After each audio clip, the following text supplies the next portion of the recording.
ఉస్నాబాద్ పట్టణంలోని గాంధీ చౌక్లో శ్రీరామ ప్రాణప్రతిష్ఠ సందర్భంగా భక్తులకు అన్నదాన కార్యక్రమాన్ని నిర్వహించారు. గాంధీ చౌక్ చౌరస్తాలో శ్రీరాముని పాటలపై నృత్యాలు, జనాలు పాటలు పాడారు.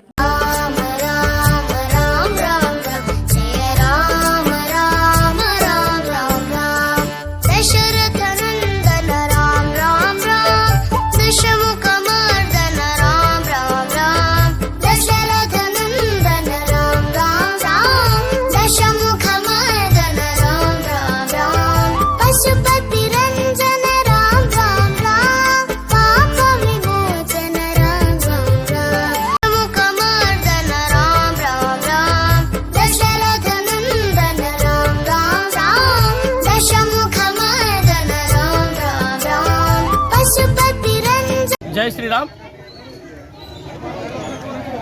500 సంవత్సరాల నిరీక్షణ ఫలితం వేలాది రామభక్తులు,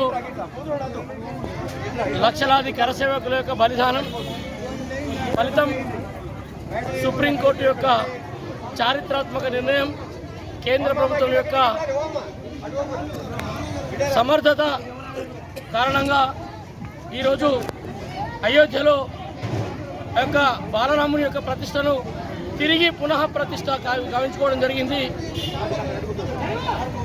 ఈ యొక్క పునః ప్రతిష్ట వ్యవస్థలో భారతదేశంలోని ప్రతి హిందూ బంధువు, అలాగే విదేశాల్లో ఉన్నటువంటి హిందువులు, అలాగే మిగతా దేశాలలో కూడా ఈరోజు 12:29 ప్రత్యక్ష ప్రసారం ద్వారా ప్రపంచం చూడగా ఆ యొక్క బాలరాముని యొక్క ప్రతిష్ట జరగడం చాలా సంతోషదాయకం. ఇది ప్రపంచానికే సుభిక్షం. ఎందుకంటే ఆ యొక్క రాముడు అందరివాడు, అందరి దేవుడు, ఆ యొక్క ఆదర్శమూర్తి అయినటువంటి ఆ దేవుని యొక్క కృప కరుణాకటాక్షాలు అందరి మీద ఉండాలని, అలాగే ఆ యొక్క రాముడు యొక్క ఆశీస్సులు భారత ప్రజలపై, ప్రపంచ ప్రజలపై ఉండాలని చెప్పేసి కోరుకుంటా ఉన్నాం.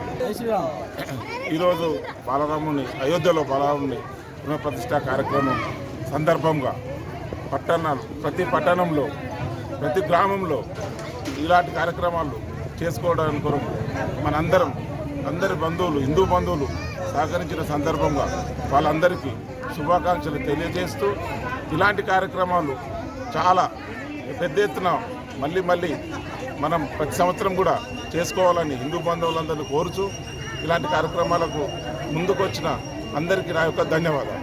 భారతదేశం, యావత్ ప్రపంచం యొక్క హిందువుల యొక్క అభివృద్ధి, ఇన్ని సంవత్సరాల కోరిక 5 సంవత్సరాల నుండి ఈ నిరీక్షణ ఈరోజు దాని ఫలితం అంతా ప్రపంచానికి అందరికీ అనుభవిస్తారని ఆశిస్తూ ప్రతి సంవత్సరం శ్రీరాముని యొక్క ఉత్సవాలు చేసుకోవాలని నేను కోరుతూ చేసి 5 కూడళ్లలో అన్నదాన కార్యక్రమం చేస్తున్నారు.